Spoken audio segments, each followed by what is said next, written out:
Le 8 février 2021 fera date dans la gestion des ressources humaines de l'armée française le passage définitif au logiciel source-solde pour la rémunération des 250 000 militaires. Après la marine au printemps 2019, l'armée de terre en mai 2020, c'est au tour de l'armée de l'air et de l'espace et au service de santé des armées d'intégrer ce système, une plateforme internet plus efficace pour le militaire. Il va y trouver les informations sur son bulletin de solde, mais surtout, et c'est ça qui est très intéressant, tout ce qui a été utilisé par le calculateur pour calculer la solde. Et il peut donc très rapidement dire « Ah, j'ai un enfant qui n'a pas été déclaré, mon petit nouveau n'est pas encore déclaré ». Donc il va pouvoir se retourner vers son administrant pour lui dire « Attention, il y a un oubli ». L'entreprise Soprasteria a été choisie par le ministère des Armées. La Direction générale de l'armement a piloté ce projet depuis 2015.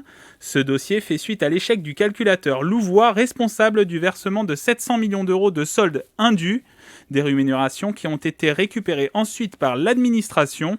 L'objectif de Source Solde est double, assurer la fiabilité et simplifier le calcul. Nous avons cette année, en 2021, commencé de mettre en place cette nouvelle politique de rémunération des militaires avec une première indemnité qui est beaucoup plus simple, qui remplace un grand nombre d'indemnités pour qu'un militaire qui s'engage fortement, qui se déploie souvent sur un théâtre d'opération, à l'extérieur comme sur le territoire national, puisse en voir rapidement et de façon lisible la traduction sur sa feuille de solde. Comprise dans la loi de programmation militaire, cette réforme de la rémunération des militaires va se poursuivre sur les 2 prochaines années.